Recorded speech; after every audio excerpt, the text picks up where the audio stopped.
1화 2000년 여름 처음의 이름. 20살 나는 서울 변두리 원룸에서 하늘이 가까운 창을 올려다보며 살았다.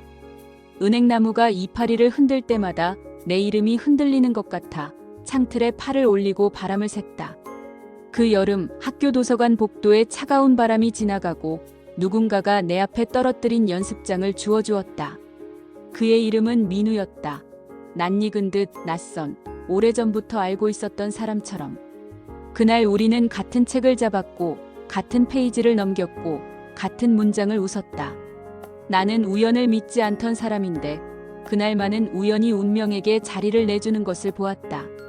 그의 손등에는 얇은 펜 자국이 있었고 내 손끝에는 알코올 솜 냄새가 남았다. 그는 내게 물었다. 어떤 미래를 꿈꿔요? 나는 대답 대신 나는 내일을 잘 견디는 사람이고 싶어요. 그 말이 우리가 서로를 기억하게 만든 첫 줄이었다. 여름이 깊어질수록 우리는 가난을 웃음으로 덮었다. 분식집 김말이 2개를 나누어도 배가 불렀다. 지하철 막차를 놓친 밤에는 한 정거장 거리를 걸었고 걷다 보면 이야기가 다음 날을 불러왔다. 나는 첫사랑이 한 사람을 바꾸는 속도를 그때 처음 알았다. 천천히, 그러나 분명히. 민우는 오래된 워크맨을 내게 건네고 이어폰 한쪽을 나눠주었다. 세계가 귓속에서 작아졌다. 그가 내게 세상의 지도를 펼쳐 보였을 때 나는 내 지평이 한 칸 넓어지는 소리를 들었다. 그러나 여름의 끝은 늘 짧고 2000년의 하늘도 예외가 아니었다. 국제통화기금이라는 단어가 뉴스에서 사라질 듯 하다가 다시 나타나 우리를 내려앉혔다. 우리 집은 보증금을 못 돌려받았고 그의 집은 작은 공장이 문을 닫았다. 사랑의 대화는 경제의 숫자에 가려졌고 데이트의 끝에는 한숨이 늘어났다. 우리는 그래도 웃었다. 서로의 호주머니를 계산하듯 마음을 계산하지 않기 위해. 하지만 계절은 사진처럼 멈추지 않았고 가을 강의실로 들어가는 문턱에서 서로의 발이 미끄러졌다. 그의 알바가 늘었고 나의 과제도 늘었다. 같은 시간에 같은 자리에 있기 어려워졌다. 그날 빗속에서 그는 말했다. 잠깐만, 우리 숨 좀 고를까? 나는 물었다. 얼마나? 그는 대답하지 못했다. 빗방울이 대답을 대신했다. 우리는 우산 하나를 사이에 두고 비에 젖는 쪽을 서로 차지하려다 결국 둘 다 젖었다. 그날의 냉기는 헤어짐의 이름을 갖지 않았지만 헤어짐의 얼굴을 하고 있었다. 나는 집에 돌아와 젖은 머리를 말리며 다짐했다. 끝이 아니라고, 아직 아니라고. 하지만 그 다음 날, 우리는 서로의 침묵을 건너가지 못했다. 첫사랑은 그렇게 끝나지 않은 끝으로 나를 오래 붙잡았다.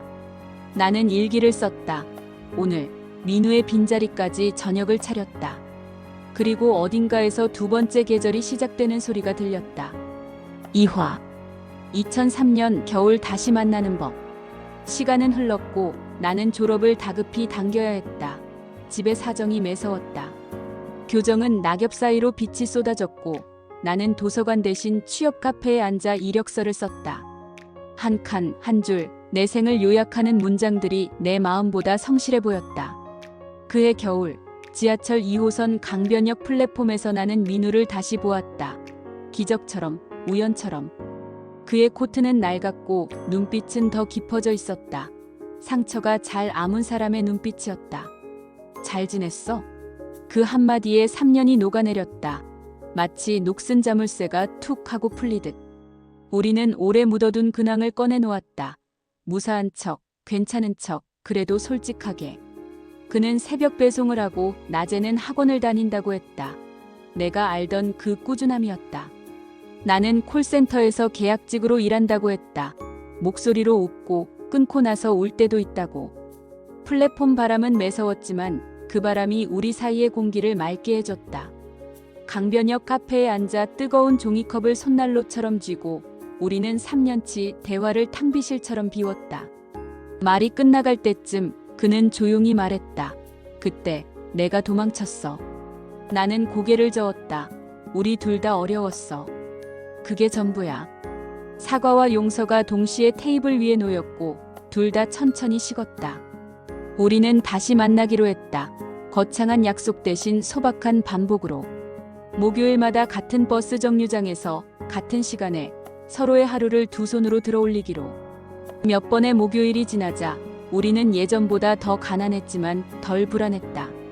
사랑은 때로 돈보다 견고한 일정표가 되었다. 그러던 어느 목요일 그는 무심히 말했다. 합격했어. 공장 관리직. 지방이야.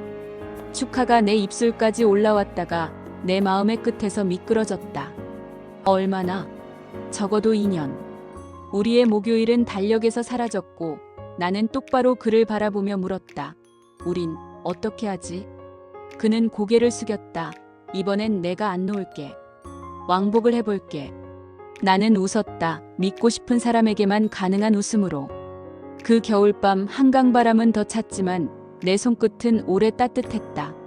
멀리 가는 기차가 플랫폼을 스쳐 지나갔다. 우리 둘의 내일이 달려가는 소리처럼.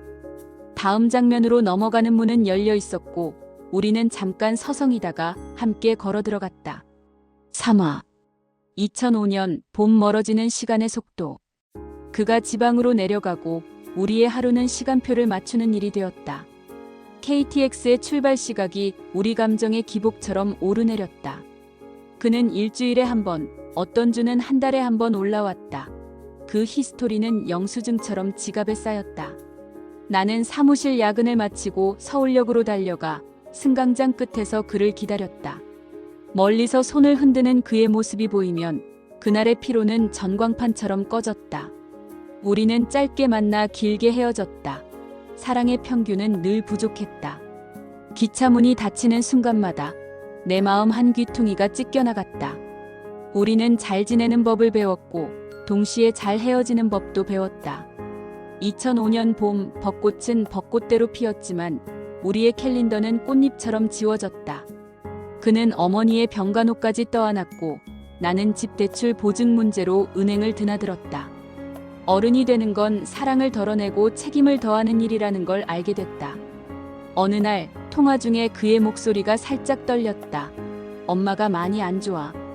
그날 밤 나는 동대구행 막차를 탔다. 종이컵 커피가 식을 틈도 없이. 병실 불빛은 새벽 2시에 고요를 찢었고 그의 어머니는 내 손을 한참 잡고 있다 놓았다. 고맙다. 그 한마디에 나는 울었다. 누군가의 가족이 되는 예고편을 잠깐 본 것 같아서. 하지만 삶은 늘 그 다음 장면에서 우리를 시험했다. 장례가 끝난 뒤 그는 말했다. 나 당분간 못 올라와. 나는 대답했다. 그럼 내가 내려갈게. 그는 고개를 저었다. 내 자리부터 지켜. 그거 잃지 마. 사랑이 때로는 붙잡음이 아니라 놓아줌이라는 걸 그날 조금 배웠다. 우리는 빈도를 줄이고 진심을 더했다. 그리고 스스로를 덜 탓하려 노력했다. 그러나 거리는 생각보다 똑똑하고 이별의 기술에 능숙했다. 오늘은 쉬자가 이틀이 되고 일주일이 되고 한 달이 되었다. 어느 비 오는 밤 그는 조심스럽게 말했다. 우리 잠깐 멈출까? 내 가슴 어딘가에서 오래된 금이 다시 소리를 내며 벌어졌다. 하지만 우리는 어른이었고 어른처럼 끄덕였다.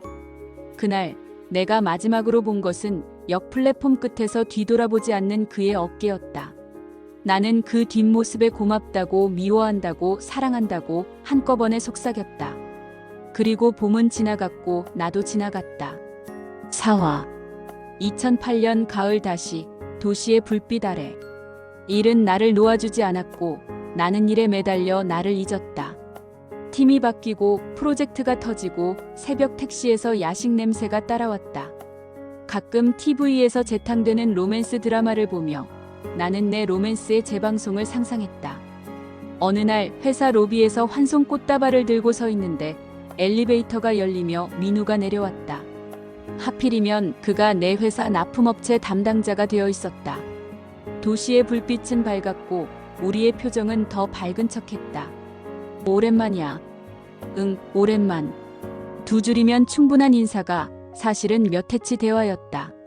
우리는 일 이야기로 시작해 너무 늦게 개인으로 돌아왔다. 퇴근길 인도의 길게 들이운 가로등빛처럼 묵은 감정이 길어졌다.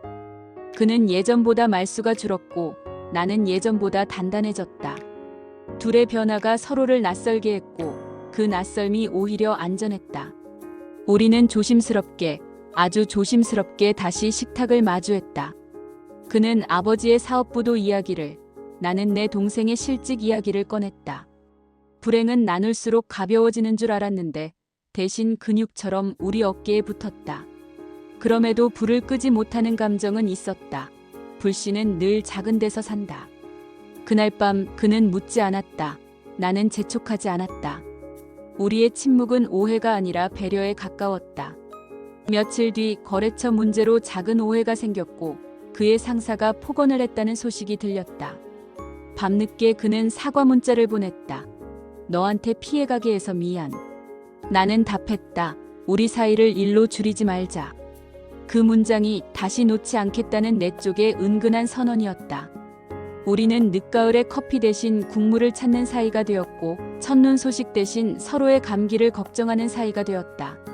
하지만 회사의 구조조정은 사람들이 아니라 마음을 먼저 정리하게 만든다. 내가 다른 도시 프로젝트로 발령이 났고 그의 업체는 우리 회사와의 계약이 끊겼다. 우리는 이번만큼은 붙잡아 보자고 했지만 현실은 손목이 아니라 발목을 잡았다. 나는 이사 트럭에 탔다. 그는 현장차에 탔다. 우리의 길은 다시 갈라졌다. 가로등은 여전히 길었고 그 길은 우리를 다른 계절로 데려갔다. 서로의 번호는 살아있었지만 서로의 시간은 자주 죽었다. 그리고 또 한 번의 공백이 우리의 사이에 자라났다. 나는 그 공백을 운명이라 불렀고 누군가는 우연이라 불렀다. 하지만 이름은 중요하지 않았다. 중요한 건 아직 끝나지 않았다는 사실이었다. 5화 2012년 겨울 각자의 추운 방. 32. 나는 월세와 야근과 어머니의 병원비를 번갈아 가며 들었다 놓았다. 은행 앱의 잔고는 늘 계절보다 먼저 추워졌다. 그해 겨울은 유난히 길었다. 눈은 자주 내렸고 말은 적게 내렸다. 민우 소식은 뜸했다. 가끔 SNS에서 힌트를 보았다. 낯선 도시, 낯선 공사 현장, 낯선 헬멧. 나는 그가 잘 지내길 바랐고 동시에 내가 그를 잊길 바랐다. 어머니가 수술을 받고 깨어나셨을 때 가장 먼저 찾은 것은 내 손이었다. 괜찮다. 어머니의 그 한마디가 나를 버티게 했다. 내가 더 괜찮아져야 한다고. 퇴원날 병원 앞 버스 정류장에서 나는 민우를 보았다. 믿기지 않았다. 그는 멀리서 나를 보며 잠깐 멈칫했고 곧바로 다가와 어머니에게 목례를 했다. 일 때문에 근처에 왔어. 우연이야. 우연은 언제나 타이밍을 잘 안다. 그날 우리는 세 사람의 점심을 먹었다. 국물김이 세 사람의 숨처럼 올랐다. 어머니는 식사 중에 여러 번 고개를 끄덕이셨다. 나보다 더 안심한 얼굴로. 나는 그 표정이 약속처럼 느껴졌다. 아직 말하지 않은 어떤 내일의 약속. 헤어지기 전 그는 작은 봉투를 내밀었다. 병원비에 보태라며.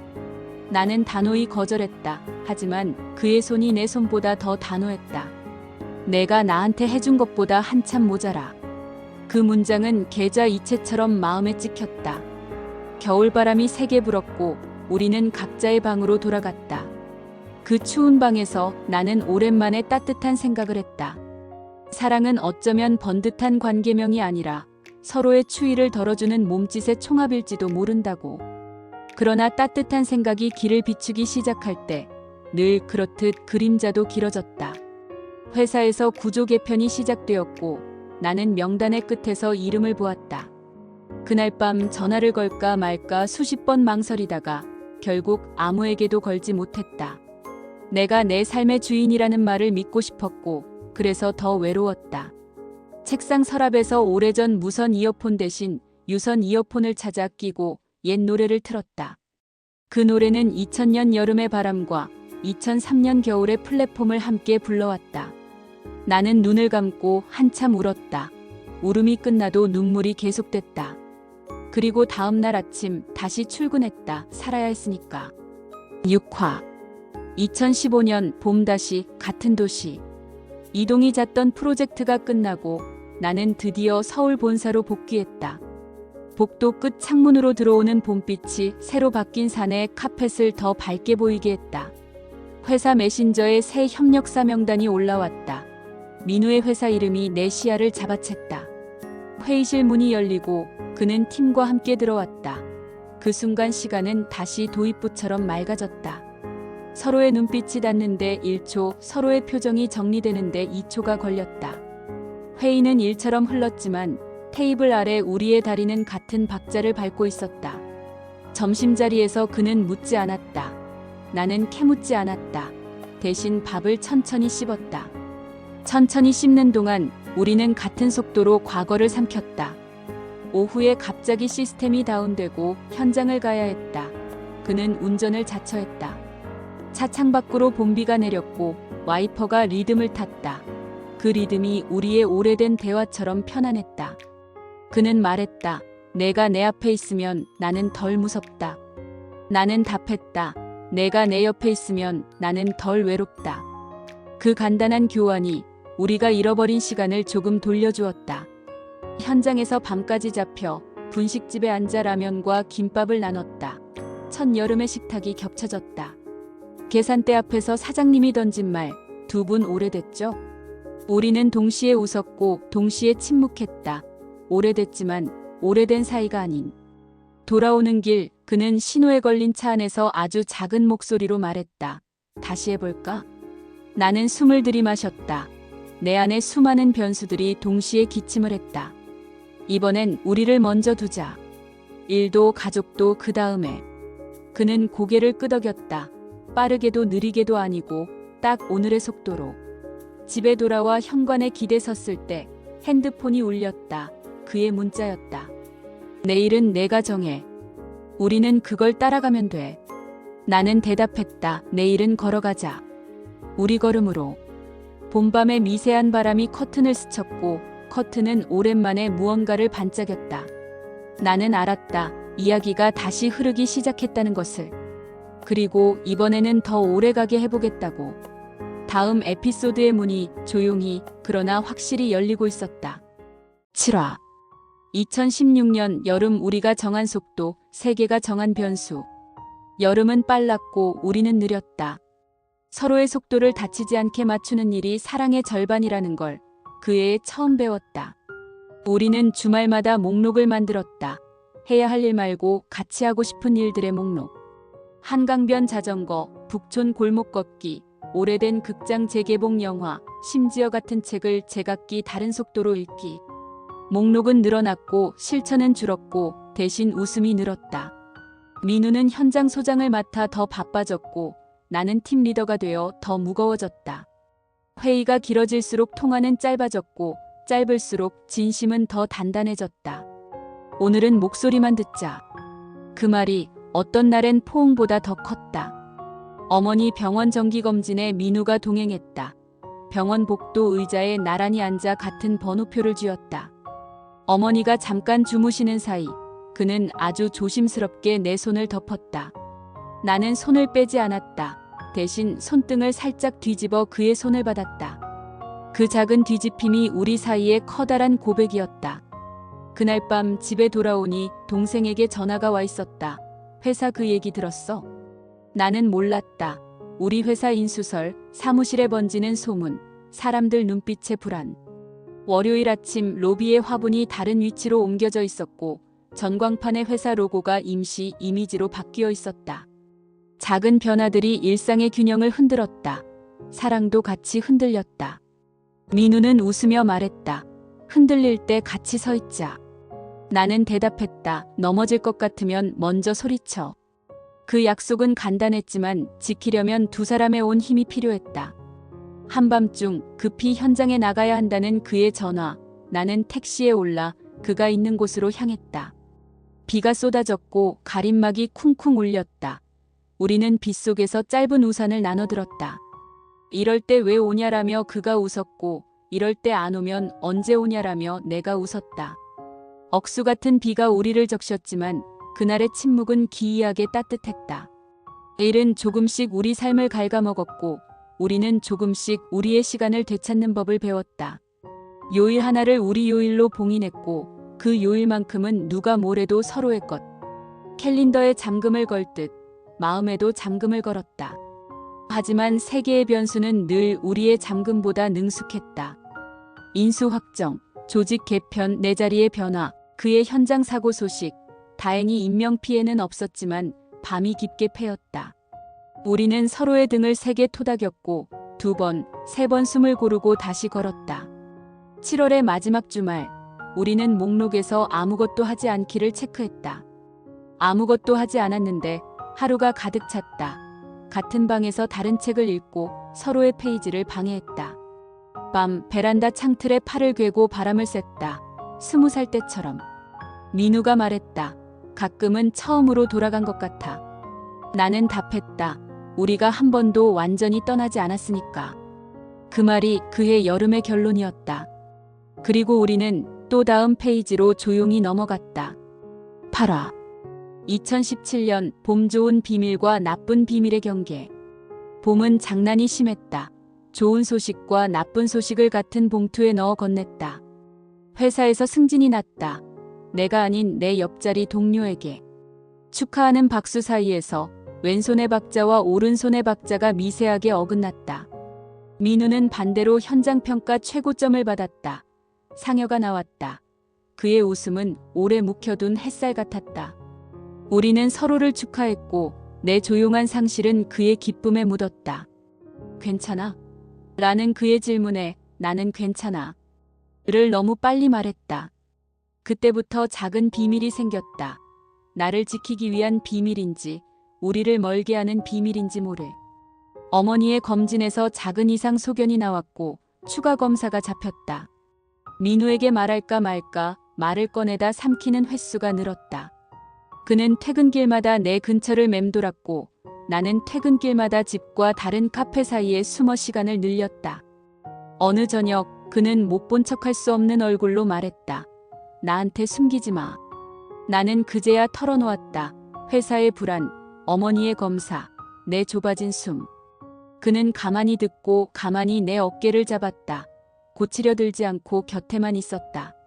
좋은 비밀과 나쁜 비밀의 경계가 그날 분명해졌다. 아파서 숨기는 건 나쁜 비밀이었다. 우리는 작은 규칙을 만들었다. 아픈 일은 바로 말하기, 기쁜 일은 2번 말하기. 규칙은 의외로 우리를 단단하게 엮었다. 하지만 또 다른 비밀은 다른 쪽에서 자랐다. 현장 인수권으로 그의 팀이 무리한 요구를 받았고 그는 혼자 그 버팀목이 되었다. 괜찮아가 그의 입에서 내 것처럼 쉽게 나왔다. 나는 그 말의 무게를 알았다. 한밤 그는 통화 중 잠깐 말을 멈췄다. 뒤에서 들리는 고함, 철판 긁히는 소리, 무전기 잡음. 끊지 마, 그냥 있어줘. 나는 그대로 있었다. 말 대신 숨으로, 걱정 대신 침묵으로. 새벽이 지나고 그는 텅 빈 웃음으로 말했다. 이겨냈어. 다행히. 그날 아침 출근길 지하철 손잡이가 금속처럼 차가웠다. 나는 눈을 감고 규칙을 떠올렸다. 아픈 일은 바로 말하기, 기쁜 일은 2번 말하기. 우리는 그 규칙을 다시 지도에 표시했다. 봄비가 시작되고 골목 장독대에 물방울이 톡톡 떨어졌다. 그 리듬이 우리 둘의 메시지 알림음 같았다.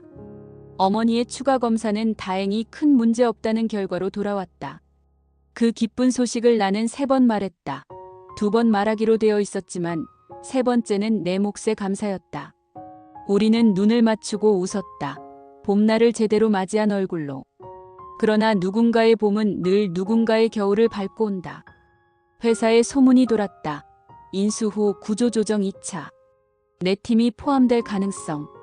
나는 민우에게 말했고 민우는 아주 천천히 내 손목을 잡고 말했다. 버티자. 버티는 일에는 사랑도 체력이 필요했다. 우리는 체력을 기르듯 약속을 기르고 규칙을 기르고 작은 식탁을 지켰다. 그 봄은 다행히 우리를 통과했다. 다음 장면으로 넘어갈 수 있을 만큼의 온기와 함께. 9화 2018년 초겨울 작별 연습. 달력의 끝자락이 말려 올라가듯 우리의 일상도 가장자리부터 구겨졌다. 인수의 후폭풍으로 나는 다른 지방지사로 임시 전출이 결정되었다. 임시가 늘 가장 오래가는 법이라는 걸 나는 알고 있었다. 민우는 서울 대형 프로젝트에 배치됐다.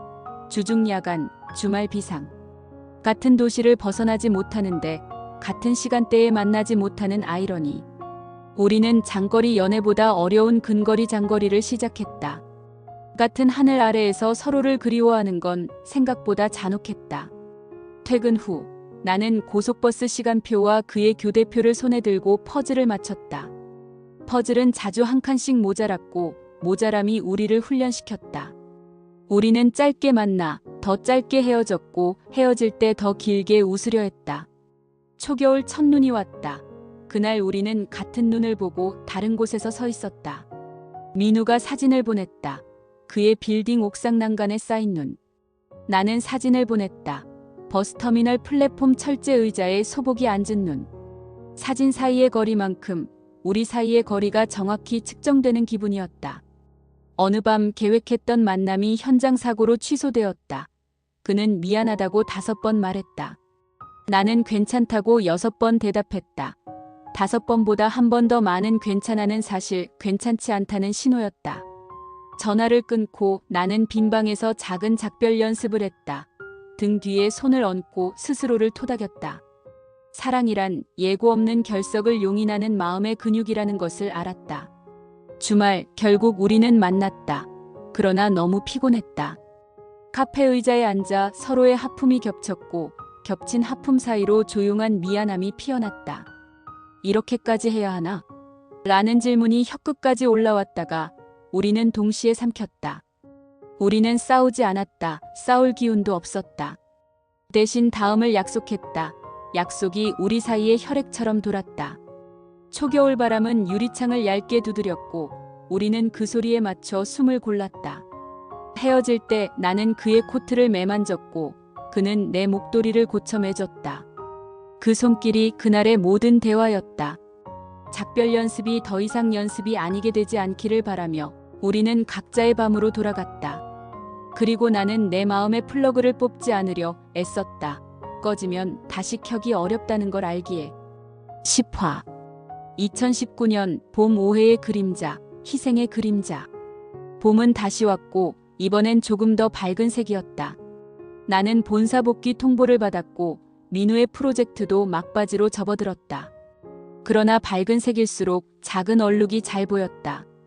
회사 회식 자리에서 상무의 사촌이라는 남자가 과하게 다가왔다. 나는 웃으며 거리를 두었고 상무는 웃지 않았다. 다음 날 뜬금없이 인사팀에서 호출이 왔다. 내 대인관계 유연성에 대해 묻는 자리였다. 민우에게 말할까 말하지 말까 나는 그날 말하지 않았다. 그날 밤 민우는 현장에서 손을 다쳤다. 깊진 않지만 꿰매야 했다. 그는 나를 걱정시킬까봐 말하지 않으려 했고 나는 그걸 알아챘다. 우리는 서로를 지키기 위해 서로에게서 숨었다. 숨는 일이 안전할 때도 있지만 그날은 아니었다. 며칠 뒤 회사의 민우의 팀이 우리 건설 입찰에 참여한다는 소식이 퍼졌다. 근거 없는 루머가 뒤따랐다. 사적으로 엮여서 점수 주는 거 아니냐. 나는 일에 더 엄격해졌고 민우는 더 멀어졌다. 그게 옳다고 믿으면서도 아팠다. 오해의 그림자는 늘 희생의 모양을 하고 다가왔다. 그는 자기 팀을 지키기 위해 나에게 차갑게 굴었다. 나는 내 팀을 지키기 위해 그에게 냉정했다.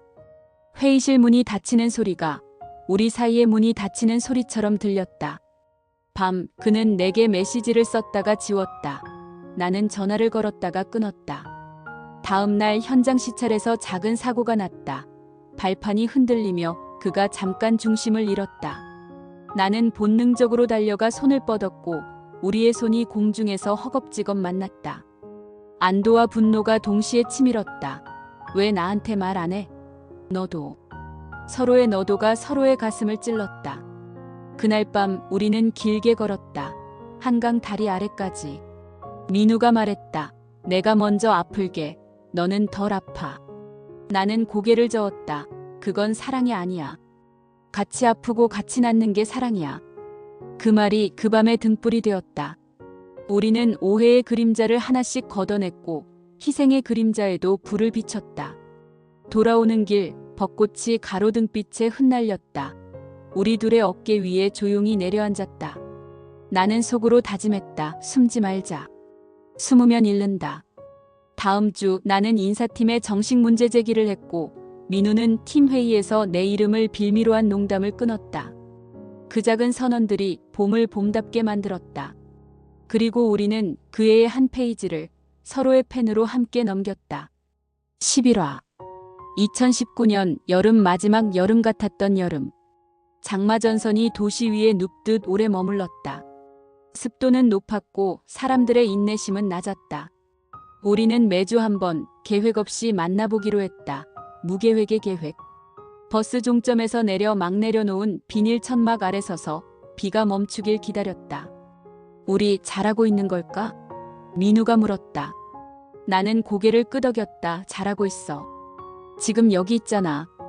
그 답이 충족이 되지 않을 것을 알면서도 사실 그 이상의 답은 없었다. 휴가를 마쳐 하루바다에 다녀왔다. 늦은 오후 파도에 발을 담그며 서로의 상처를 말했다.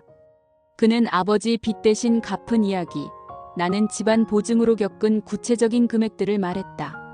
숫자는 때로 상처의 모양을 가장 정직하게 보여준다. 우리는 서로의 숫자 앞에서 도망가지 않았다. 돌아오는 길 고속도로 갓길에 세워진 차들 사이를 조심스레 지나면서 민우가 말했다. 이 여름 마지막 여름 같아. 나는 물었다. 끝나서? 그는 고개를 저었다. 아니, 기억될 만큼 좋아서. 그 말은 톤이 낮았고 오래 울렸다. 밤 집에 돌아와 샤워기 물줄기 아래서 나는 오랜만에 소리내어 웃었다. 이유 없이. 하지만 그 웃음 끝에 작은 두려움이 걸렸다. 좋아지는 것과 사라지는 것은 늘 한편에 놓이는 법. 회사에서 신사업 TF가 꾸려졌고 내가 차출되었다. 해외 출장이 잦을 거였다. 민우는 재개발구역 신규 착공을 맡았다. 공사 시작은 늘 예민했다. 우리는 달력을 겹쳐놓고 겹치는 칸을 찾았다. 칸은 많지 않았지만 없지는 않았다. 그 몇 칸이 우리의 여름을 지켰다. 폭우가 쏟아지던 날 현장 배수 문제로 그가 밤새웠고 나는 새벽 비행기를 타야 했다. 공항으로 가는 리무진 버스에서 나는 그의 메시지를 받았다. 비가 그쳤다. 구름 위로 올라가며 나는 답을 보냈다. 곧 내려갈게. 언젠가 어디로든 우리가 다시 같은 고도에서 숨쉬게 되기를 바라며. 그 여름은 그렇게 우리를 통과했다. 마지막 같았고 그래서 더 오래 남았다. 12화 2019년 가을 단단해지는 방식, 부서지는 방식. 가을이 오기 전 우리는 조금 단단해졌다. 단단해지는 건 서로를 덜 의심하는 일과도 비슷했다. 출장이 잦아진 내가 공항 도착 시간을 틈틈이 알렸고 그는 현장 사진을 가끔 보냈다. 여기까지 올라왔어. 여기까지 왔어. 서로의 여기까지가 서로의 현재 위치를 알려주는 좌표였다. 어느 날 갑작스런 태풍 소식, 그의 현장이 직격이었다. 나는 회의를 중단하고 창가로 갔다. 바람 소리가 유리창을 새까맣게 흔들었다. 그는 말했다. 오늘은 연락이 뜸할 거야. 미안. 나는 답했다. 미안하다고 하지 말자. 내가 거기 있는 게 맞아. 밤이 깊어졌고 연락이 뚝 끊겼다. 1시간, 2시간, 3시간 단단해지는 방식이 흔들리는 시간. 새벽 3시, 괜찮아라는 단 2글자의 메시지가 왔다. 사진 한 장과 함께. 얼룩진 바닥, 모여앉은 작업자들의 뒷모습, 무사히 버텨낸 사람들의 어깨. 나는 창문을 열었다. 이미 태풍은 지나고 비만 남아 있었다. 비 냄새가 방 안으로 들어오고 그 냄새가 오랜만에 무섭지 않았다. 가을이 시작되면서 회사에서 내게 중요한 제안이 들어왔다. 해외 장기 파견. 민우에게 말하기 전에 나는 한참 스스로와 싸웠다. 우리의 내일과 나의 내일을 같은 문장에 넣기 어려웠다. 결국 나는 말했다. 긴 숨과 함께. 그는 오래 듣고 짧게 말했다가.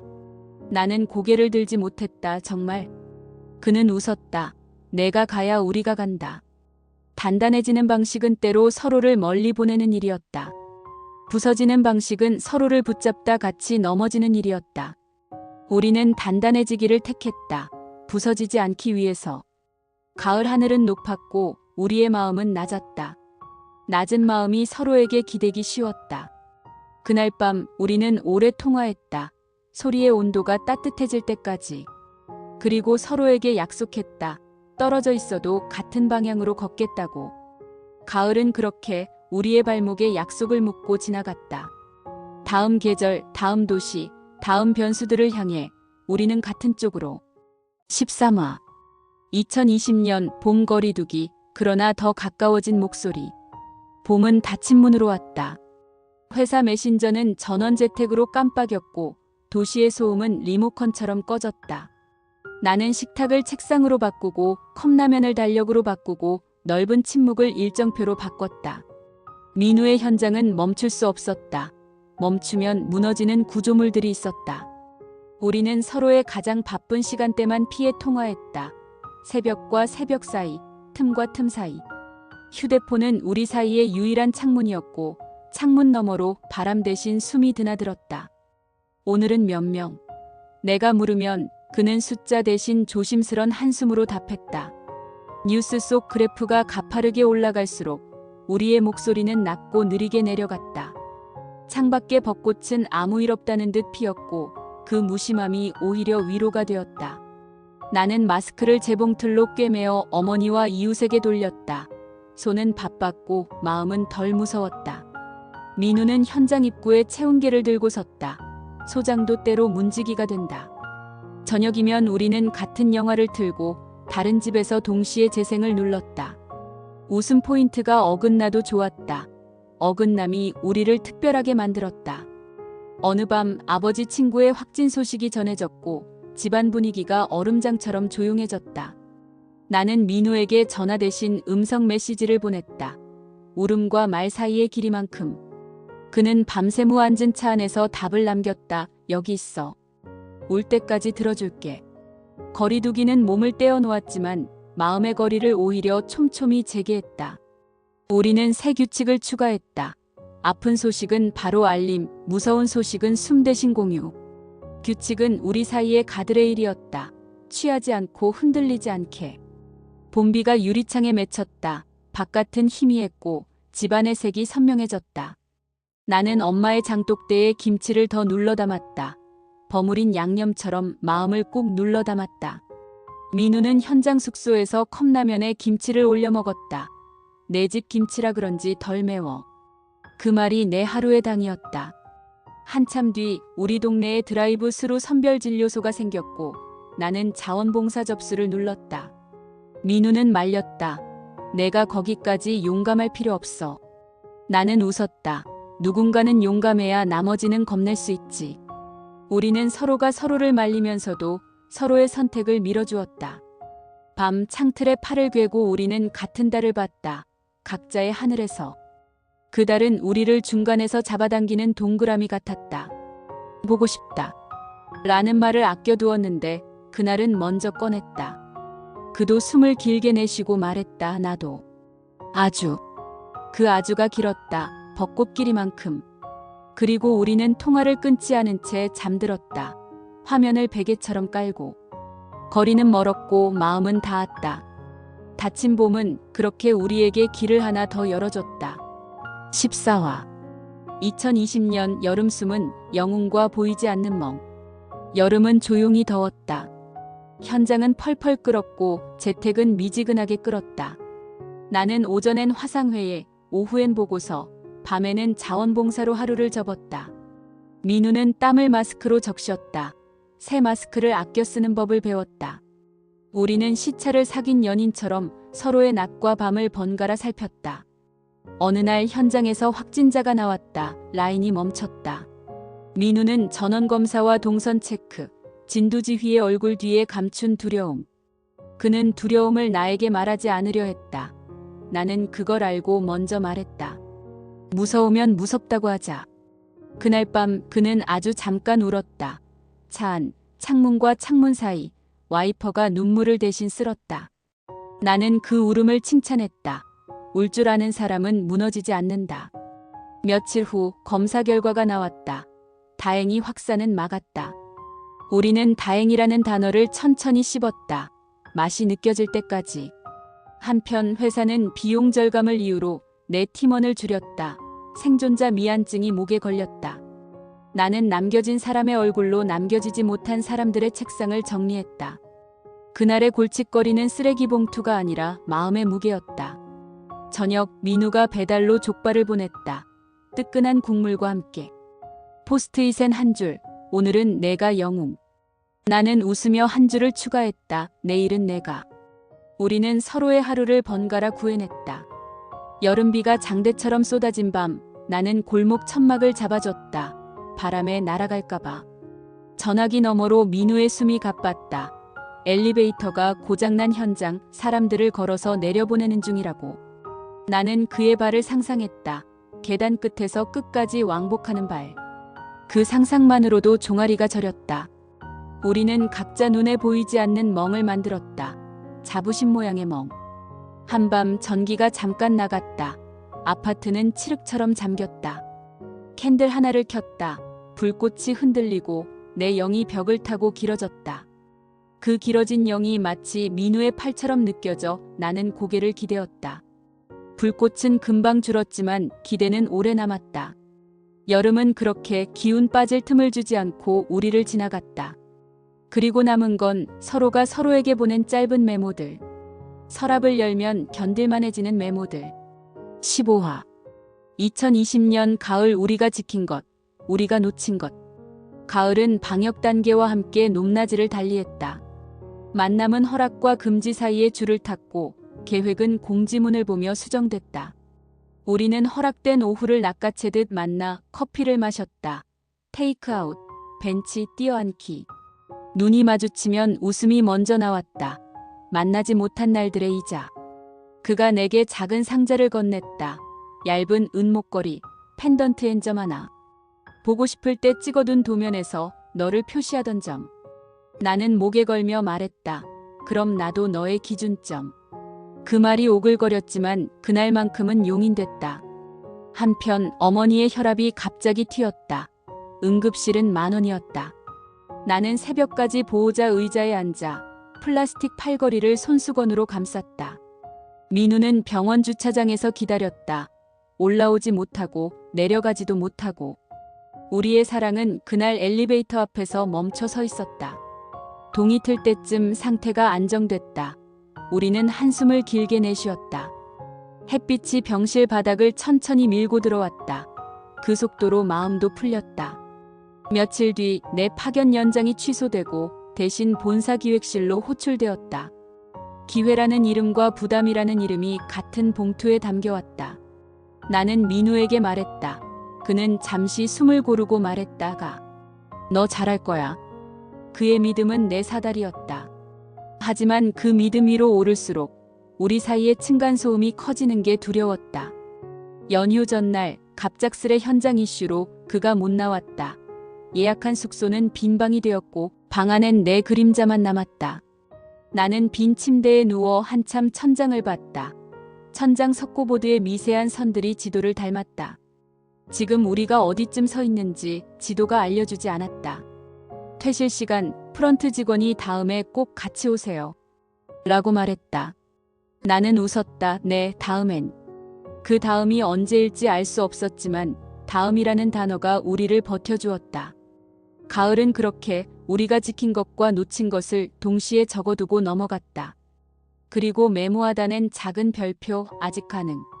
16화. 2021년 초봄 비밀의 두께. 초봄은 미지근했다. 봄과 겨울이 줄다리기를 계속했다. 나는 기획실에서 첫 프로젝트를 맡았다. 납기와 품질, 보고 라인의 미세한 진동. 민우는 신규 현장 착공을 앞두고 잠을 줄였다. 밤은 금방 달았다. 그 사이 어머니의 약이 바뀌었다. 부작용이 있을 수 있다는 경고 문구가 마음에 꽂혔다. 나는 야근 후 택시에서 내리자마자 약통을 확인하는 사람이 되었고 민우는 새벽마다 현장 펜스를 확인하는 사람이 되었다. 우리는 서로에게 괜찮아? 를 묻기보다 잠은? 을 먼저 물었다. 잠은 모든 답의 선행 조건이었다. 어느 날 오랜 친구에게서 연락이 왔다. 투병 소식, 그리고 도움 요청.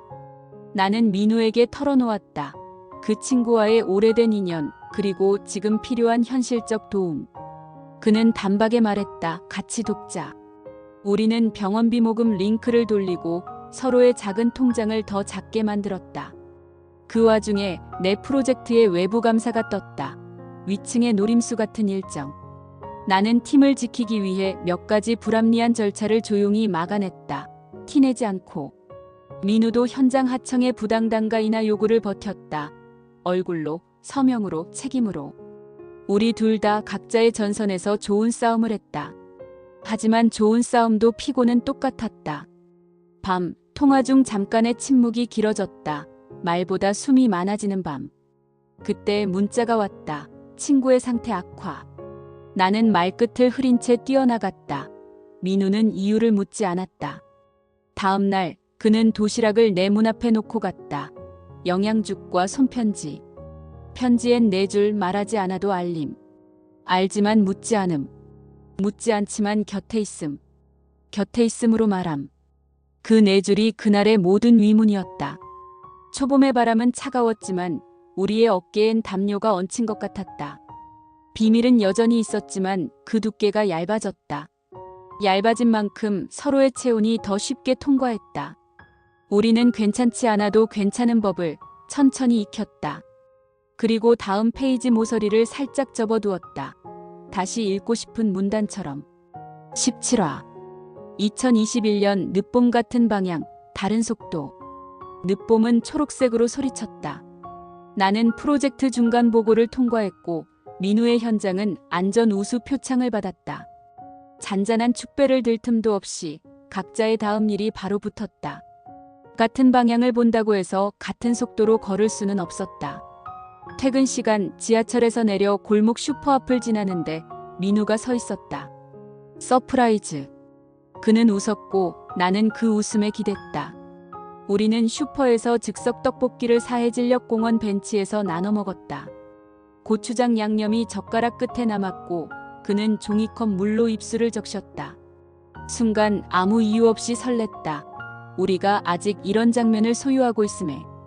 그는 말끝을 맴돌다가 조심스레 물었다. 올해 말, 너 해외 기획 자리 나가볼래? 나는 웃었다. 왜 너보다 먼저 나를 밀어내? 그는 고개를 저었다. 밀어내는 게 아니라 밀어주는 거. 그 말이 공원 나무 사이로 천천히 걸어갔다. 돌아오는 길, 우리는 같은 버스를 타고 다른 정류장에서 내렸다. 창에 비친 서로의 얼굴이 반듯하게 겹쳤다가 곧장 어긋났다. 집에 도착해 신발을 벗는데 문자 한 통, 친구의 부고. 시간이 찢겼다. 앞장과 뒷장이 한꺼번에 떨어져 나갔다.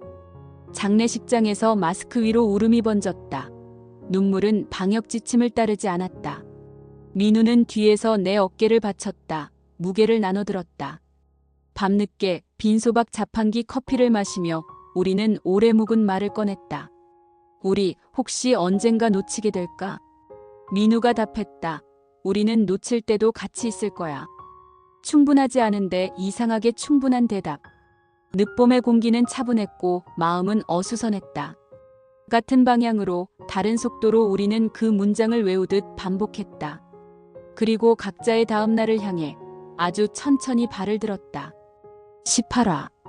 2021년 초여름 예행 연습 없는 이별. 초여름은 뜨겁기 전에 눅눅했다. 민우의 아버지가 쓰러졌고 수술이 잡혔다. 병원 창문은 닫혔고 면회는 제한되었다. 엘리베이터 앞에서 우리는 교대 근무표를 짰다. 그의 눈 밑 그늘이 깊어졌다. 나는 그 그늘에 커피 대신 국을 안겼다. 내 프로젝트는 막바지 품질 심사, 일정은 칼날처럼 빡빡했다. 나는 낮에 회의, 밤에 병원, 새벽에 보고서를 붙잡았다. 예행 연습 없는 이별이 매일 조금씩 우리에게 연습을 시켰다. 아버지 수술 당일, 민우는 말이 적었다. 나도 말이 적었다. 말이 무력할 때 우리는 손을 잡는 법을 배웠다. 수술 중간 나는 화장실 거울에 김이 서리듯 눈앞이 뿌옇게 흐려졌다. 주먹을 쥐었다 폈다. 다시 쥐었다. 다시 폈다. 그때 민우에게서 메시지, 단 4글자 괜찮다. 나 있다. 나는 그 4글자를 가슴 주머니에 넣었다. 수술은 길었고 결과는 애매했다. 경과를 보자. 애매함은 사람을 지치게 했다. 며칠 뒤 그는 집안 문제로 지방에 내려가야 했고 나는 회사 제출 마감으로 병원을 지킬 수 없었다. 우리는 서로를 미안으로 덮었다. 미안의 끝은 없었다. 그날 밤 침대에 비스듬히 누워 천장에 말을 썼다. 우리 지금 잘하고 있니? 대답은 천장 대신 휴대폰에서 왔다. 우리는 지금 할 수 있는 만큼 잘하고 있어. 그 문장이 베개가 됐다. 비가 왔다. 낡은 창틀이 우는 소리를 냈다. 나는 눈을 감고 아직 오지 않은 이별을 예감처럼 껴안았다. 이별은 미래형이었지만 데뷔는 현재형이었다. 초여름의 공기 속에서 우리는 나란히 앉아 서로의 어깨에 머리를 얹었다. 같은 장소가 아니어도 멀리서 천둥이 울렸고 가까이서 심장이 대답했다. 끝을 연습하지 말자. 대신 오늘을 정확히 살자. 그 다짐이 초여름의 결론이었다. 그리고 다음 장. 우리의 시간은 계속된다. 19화. 2022년 겨울 눈발 사이로 숨긴 영수증. 겨울은 유리창에 소문처럼 달라붙었다. 나는 본사 기획실에서 두 번째 분기안을 통과시켰고 박수보다 마감이 더 길었다. 민우는 지방 대형 현장으로 발령났다. 지도에서 우리의 거리가 확대되었다. 우리는 한 달에 2번이라는 약속을 정했지만 약속은 종종 공사 소음에 묻혔다. 어머니의 혈압은 겨울마다 높았다. 약의 단위가 미세하게 올라갔다. 약국 영수증이 지갑을 두껍게 만들었고 마음은 가볍지 않았다. 퇴근길 카드 한도를 확인하다가 숫자의 끝이 낭떠러지처럼 느껴졌다. 그날 밤 문틈에 봉투 하나 현금이 반접혀 들어 있었다. 봉투 뒤엔 낯익은 필체. 내가 덜 무거웠으면. 이니셜 M. 민우였다. 모른 척하고 싶었지만 고마움이 먼저 들켰다. 하지마. 내가 전화를 걸자 그는 웃으며 받지 않았다. 다음 날 그는 메시지로 장난스런 사진을 보냈다. 현장 도시락과 콩나물. 콩나물의 교훈 버티면 산다. 나는 무심하게 답했다. 돈 다시 가져가. 그는 거절은 나중에, 지금은 체온. 이라고 남겼다. 눈이 오기 시작했고 엘리베이터 앞에서 신발에 묻은 눈을 털었다. 내 안에서도 무언가 털려나갔으면 좋겠다고 잠깐 바랐다. 주말 약봉지와 반찬통을 들고 병원에 들렀다가 다시 집으로 돌아왔다. 문 앞에 또 하나의 봉투, 이번엔 영수증만 가득했다. 약국, 전기료, 관리비 결제자는 전부 나. 그런데 하단에 작게 적힌 글, 내가 낸 것은 내가 안 낸 걱정이면 좋겠다. 나는 그 자리에서 한참 앉아 있었다. 차가운 바닥이 오히려 따뜻했다. 민우에게 다시 전화를 걸었고 이번엔 그가 받지 않았다. 나는 음성 사서함에 남겼다. 고마워. 하지만 다음부턴 나한테 먼저 묻기. 같이 결정하자. 다음 날 새벽 그는 한 줄만 남겼다. 같이 알겠어. 회사는 연말 결산으로 분주했다. 보고서의 숫자들이 크리스마스 트리처럼 반짝였다. 반짝이는 숫자 뒤에 초조가 기생했다. 회의실 유리벽 너머로 눈발이 더 굵어졌다. 유리벽 안에 우리도 흩날리는 중이었다. 그날 밤 전화를 끊으며 나는 말했다. 우리 괜찮은 거 맞지? 그는 잠깐 숨을 고르고 대답했다. 괜찮아질 거야. 미래형의 위로는 현재형의 구멍을 완벽히 막지 못했다. 그래도 눈은 내렸고 우리는 젖지 않으려 더 가까이 섰다. 가끔 봉투보다 필요한 건 한 문장. 그 겨울의 교훈이었다. 20화.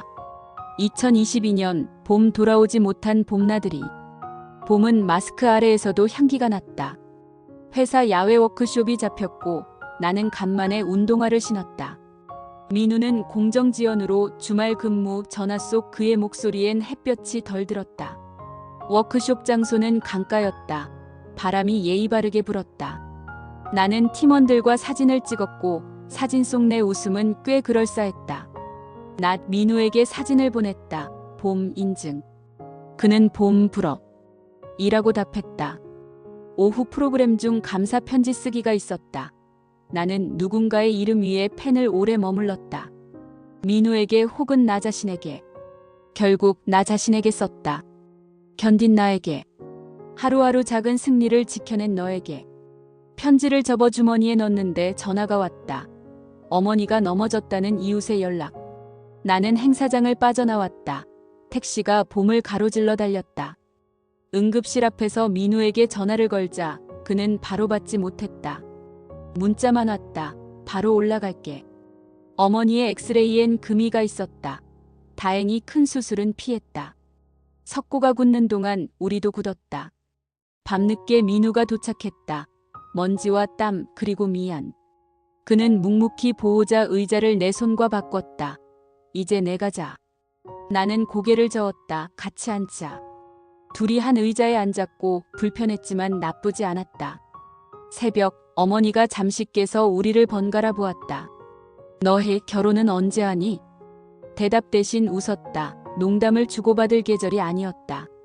아침이 밝고 민우는 다시 내려갔다. 나는 회사에 연차를 냈다. 책상 위에는 어제 접어둔 편지, 아직 주인 없는 문장. 봄나들이는 끝났고 우리에겐 병원 영수증과 점심 약속이 남았다. 점심 약속은 저녁으로 미뤄지고 결국 전날로 돌아갔다. 돌아가지 못한 봄. 그래도 퇴근길의 벚꽃바닥이 발을 가볍게 했다. 새하얀 꽃잎은 잠깐의 눈처럼 오해와 미안을 덮어주었다. 21화 2022년 여름 고백 대신 계약서. 여름은 에어컨보다 소음이 먼저 켜졌다. 본사에서 해외 파견 공지를 올렸다. 지원자 명단에 내 이름이 주변에서 속삭였다.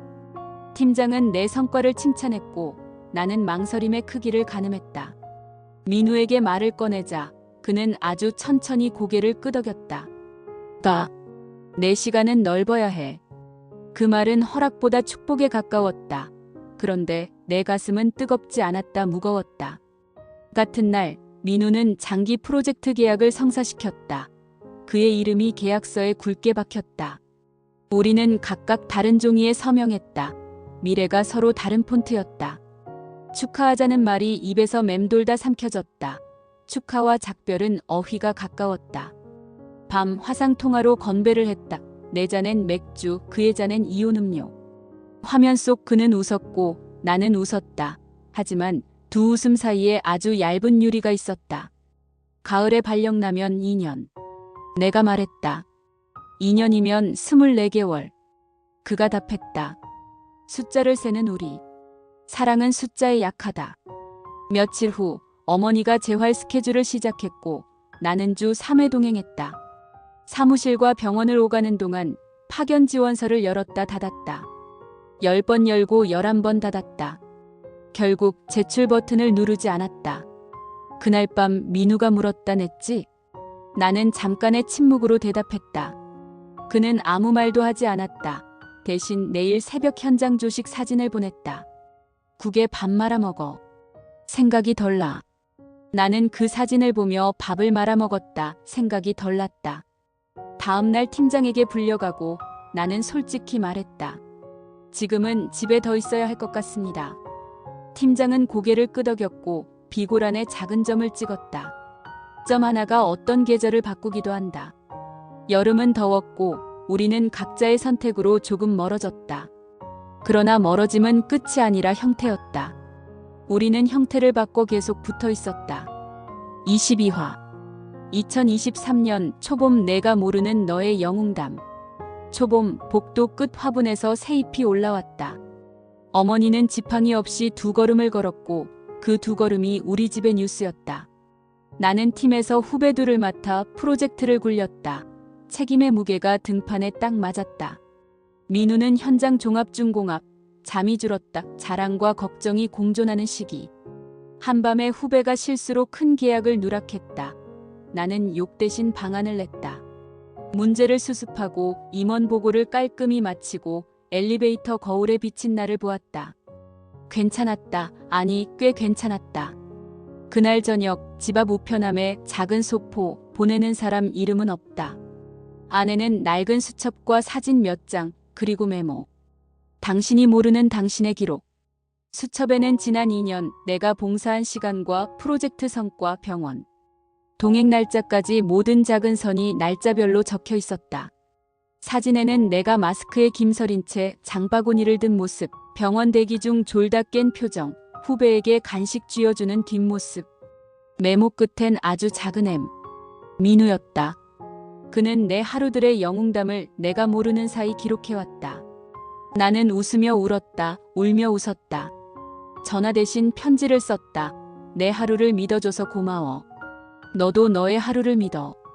다음 날 준공시험 가동 중 사고가 났다. 다행히 인명피해는 없었지만 일정은 뒤엉켰다. 민우는 밤새 대책회의를 이끌었다. 그의 목소리는 여전히 침착했다. 새벽 4시 그가 보낸 음성 메시지. 내가 모르는 나의 무서움도 있어. 근데 내가 기록해둔 나를 나도 언젠가 믿을 수 있겠지. 우리는 서로의 모르는 부분을 조금씩 밝혀주고 있었다. 초봄의 공기는 차가웠지만 기록은 따뜻했다. 나는 수첩 첫 페이지에 한 줄을 더 적었다. 우리가 서로에게 쓰는 아직 다 쓰지 않은 이야기. 그리고 수첩을 서랍 가장 앞칸에 옮겼다. 필요할 때 바로 꺼내보려고. 23화 2023년 늦봄. 사소한 파국의 기술. 늦봄. 비 예보가 빗나갔다. 우리의 일정도 비슷했다. 내 프로젝트 발표 날 민우가 상경한다고 했고 우리는 3달 만에 저녁을 예약했다. 발표는 무리 없이 끝났고 나는 목에 걸린 펜던트를 만지작거렸다. 그의 도면의 점. 저녁 1시간 전 그에게서 전화. 급한 회의. 미안. 그 한 단어가 길었다. 예약 문자가 짧아졌다. 나는 식당에 전화해 취소했고 20분쯤 혼자 거리에서 서 있었다. 사람들이 내 옆을 스쳐 지나갔다. 누구도 나를 모르고 그래서 조금 안도했다. 집으로 가는 길 슈퍼에서 냉동만두와 라면을 샀다. 축하 대신 생존. 문을 여니 거실에 노란 포스트잇. 어머니가 남긴 메모. 늦게 들어오면 냉장고 된장찌개 데워 먹어. 내 편. 하필 그날은 그 한 줄이 눈물샘을 열었다. 컵에 물을 붓고 전자레인지 돌아가는 소리를 들으며 나는 아주 사소하게 무너졌다. 휴대폰을 뒤집었는데 그가 보낸 사진, 회의실 구석, 종이컵 커피 2개. 하나는 내 목. 나는 웃다가 한숨을 쉬다가 메시지를 보냈다. 사소한 파국은 내가 처리할게. 큰 파국만 막아. 그는 이모티콘 하나로 답했다. 손바닥과 하트 사이즈의 모양. 다음 날 그는 새벽에 올라와 우리 집 앞에 국밥을 걸어두고 내려갔다. 거리에는 또 포스트잇. 파국의 반은 공복에서 온다. 그 말에 나는 허무하게 웃었다. 허무한 웃음도 필요했다. 사소한 파국을 견디는 기술. 우리는 아주 능숙해지고 있었다. 하지만 기술만으로는 모자랐다. 마음의 틈이 넓어졌기 때문이다. 늦봄의 비는 그날도 오지 않았다. 대신 우리 안에서 한바탕 지나가고 옷자락만 살짝 적셨다. 말리면 금방 마르는 정도로. 24화 2023년 초여름. 말하지 않은 이별의 연습 문제. 초여름. 바람이 두 겹으로 불었다. 민우의 준공식 날짜가 잡혔다. 나는 축하꽃을 미리 주문했다. 같은 주 본사 조직 개편 발표. 내 팀이 둘로 쪼개지고 나는 새 라인으로 이동. 자리 이동은 이별의 작은 버전이었다. 민우와 나는 달력을 펴서 공통의 빈칸을 찾았다. 빈칸은 생각보다 작았다. 준공식 하루 전 예상치 못한 안전점검이 겹쳤고 나는 행사장에 못 갔다. 꽃은 현장 로비에 도착했고 카드에는 너의 견딤의 경의 라고 적었다. 그는 사진을 보내왔다. 꽃 옆에 헬멧을 내려놓은 샷. 내가 와준 것 같아. 나는 가만히 화면을 오래 봤다. 꽃과 헬멧 사이 우리가 있었다. 밤 축하 통화를 하다 말이 엇갈렸다. 별것 아닌 오해에서 시작된 별것 아닌 고성. 왜 그걸 지금 말해? 지금이라도 말하는 게 낫잖아. 사실 우리는 서로에게 화난 게 아니라 쌓인 피로에 화가 나 있었다. 통화는 예고 없이 끊겼고 그 뒤로 이틀 서로 연락이 없었다. 연락이 없다는 건 공간이 늘어난다는 뜻이었다. 나는 연락하지 않는 기술이 서툴렀다. 그래서 더 연습이 필요했다. 셋째 날 어머니가 묻지 않게 물어봤다. 싸웠냐? 나는 웃었다. 싸우려면 붙어 있어야지. 어머니가 된장찌개를 데우며 말했다. 붙어 있을 때만 싸우는 거 아니다. 국물이 끓는 소리가 조언을 완성했다. 밤, 내가 먼저 전화를 걸었다. 그는 받지 않았다. 나는 음성 사서함에 남겼다. 사과는 내가 먼저. 다음 장부터 다시 쓰자. 새벽 답장이 왔다. 다음 장 확인. 우리는 다시 문장을 맞추기 시작했다. 이별을 연습하는 대신 화해를 연습하는 쪽을 선택했다. 초여름의 새벽 공기가 서늘했다. 서늘해서 오히려 살아났다. 25화 2024년 봄 메일함의 임시보관함. 봄은 회사 메일함부터 열었다. 새벽 3시에 도착한 한 통. 발신인은 익명, 제목은 임시보관함. 열어보니 링크 하나, 비밀번호는 내 생일. 링크 속 폴더엔 안전 관련 내부 제보서, 사진, 공문, 그리고 결제 라인 캡처. 결제란 가장 아래, 민우의 서명. 내용은 이랬다. 하청의 불법 자재 교체를 막기 위해 그는 자신이 책임자로서 공사 중단을 건의했다는 것. 그 건의로 계약사와 갈등이 커졌고 그의 승진은 유예되었다는 것. 제보서 마지막 장 공기지연의 책임은 본인이 지겠다. 단 생명은 누구도 지연할 수 없다. 폴더의 작성자 메모엔 한 줄, 당신에게 말하면 당신이 나를 말릴까봐. 그래서 보고만 있는 죄를 지을까봐. 나는 의자에 등을 붙였다. 봄이지만 등이 추웠다. 머릿속에서 지난 몇 해의 작은 단추들이 한꺼번에 채워졌다. 그의 얼굴 아래에 늘 그림자처럼 드리워져 있던 피곤, 내가 몰랐던 미안, 그리고 우리가 자주 늦게 만났던 이유. 아침에 전화했다. 왜 말을 안 했어? 그는 한숨처럼 웃었다. 내가 알면 나를 말렸을 거라서. 그게 왜 나 때문이야? 내가 나의 기준점이니까. 기준이 흔들리면 현장도 흔들려. 그 말이 얄미워서 한편으로 견고해서 아무 말도 나오지 않았다. 점심시간 나는 인사팀에 들러 감사 메일을 보냈다. 이름을 밝히지 않은 누군가의 올바름에 대하여. 돌아오는 길 벚꽃이 차창에 붙었다가 흘렀다. 꽃잎의 속도는 슬픔보다 빨랐다. 집에 와서 서랍을 열었다. 그가 보낸 작은 수첩 내 하루를 기록해 눈을 꺼냈다. 수첩 첫 장에 한 줄을 더 적었다. 너의 임시보관함을 함께 들여다볼 사람. 그리고 메일에 답장을 보냈다. 당신의 건의에 내가 동의합니다. 내 쪽도 중단할 게 있으면 말할게. 그날 밤 그는 아무 말 대신 사진 하나를 보냈다. 현장 펜스에 붙은 커다란 문구.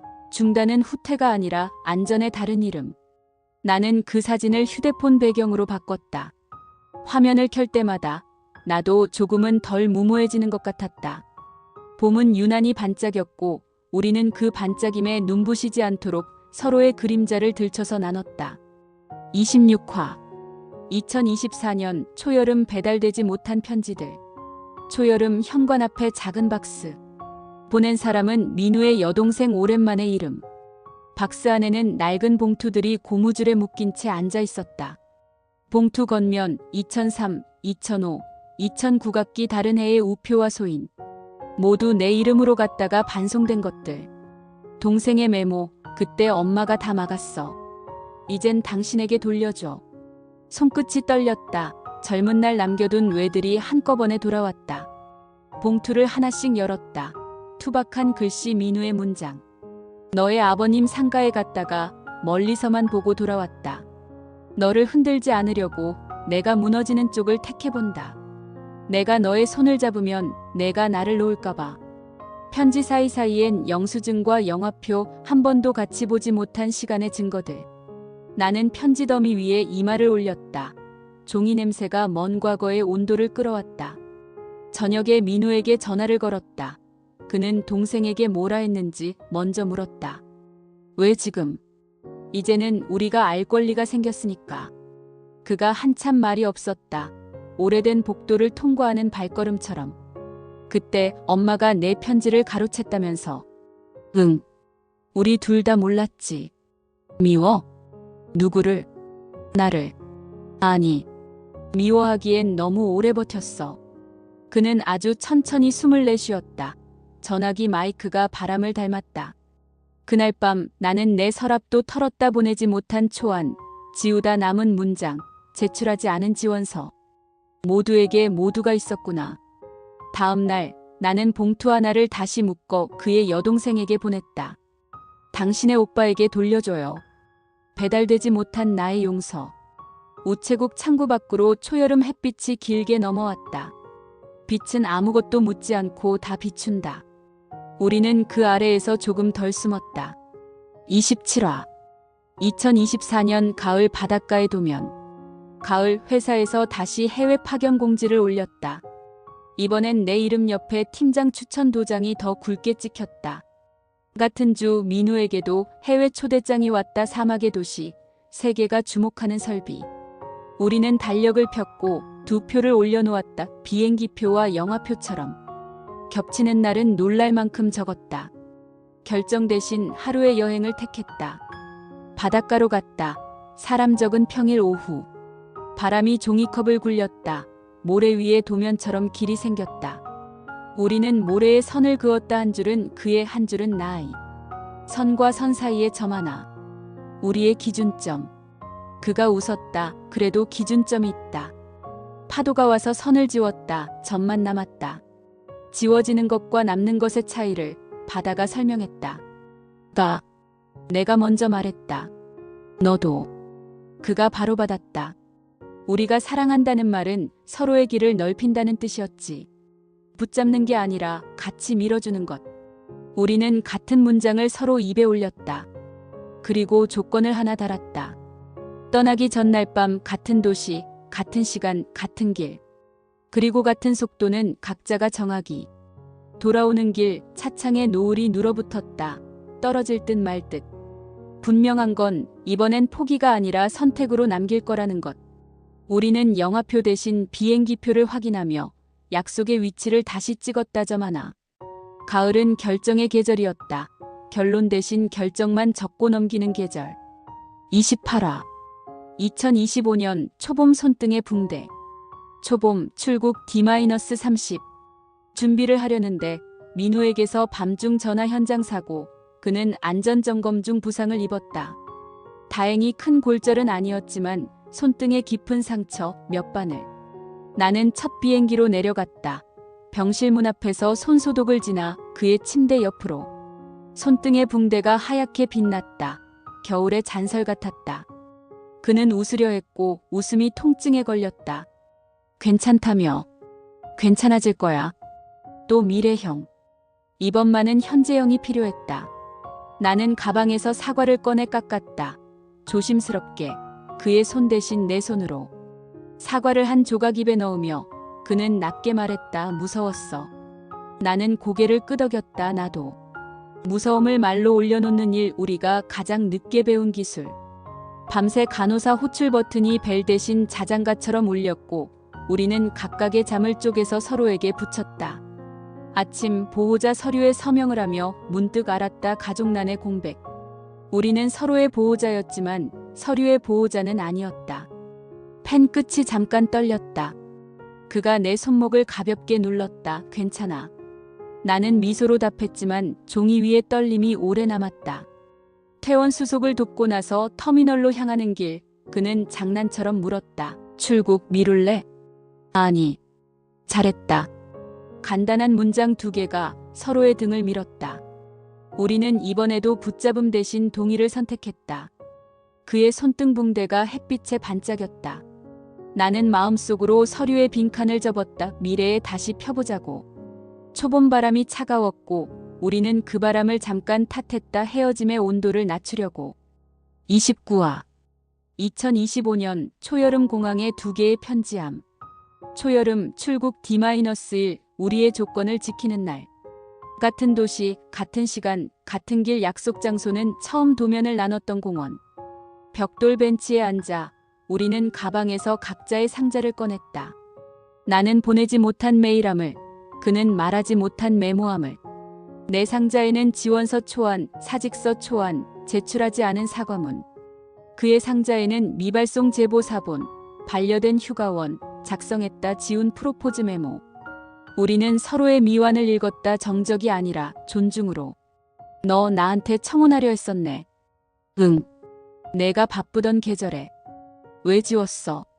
그 계절을 내가 지나가도록 두고 싶었어. 그 대답이 가슴에 박혔다. 아프고 고마웠다. 나는 너를 위해 파견을 한번 미뤘어. 알아. 어떻게? 너의 속도가 느려진 날들은 달력이 아니라 내 목소리로 알 수 있었어.